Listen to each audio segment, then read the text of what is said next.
தி little flower பள்ளியில் Christmas பரிசளிப்பு விழா.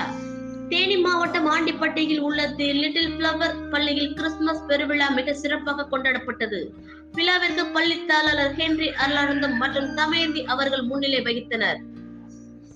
பள்ளியின் செயலர் மேத்யூ ஜோயல் அவர்கள் சிறப்புரையாற்றினார். முதல்வர் உமா மகேஸ்வரி அவர்கள் வரவேற்புரை ஆற்றினார். சிறப்பு விருந்தினராக பாஸ்டர் வின்சென்ட் கலந்து கொண்டு குழந்தைகளுக்கு கிறிஸ்துமஸ் பற்றி உரையாற்றினார். விழாவில் குழந்தைகளுக்கு பங்கு கொண்ட கண்கவர் கலை நிகழ்ச்சிகள் நடைபெற்றது.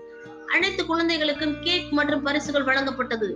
விழாவின் ஏற்பாடுகளை ஆசிரியர்கள் பூமா, கவிதா, ராகினி, பாண்டிச்செல்வி, சாமினி, ஸ்டாலின் சிறப்பாக செய்திருந்தனர். அனைவருக்கும் இனிய கிறிஸ்துமஸ் மற்றும் இனிய புத்தாண்டு நல்வாழ்த்துக்கள் தெரிவிக்கப்பட்டது.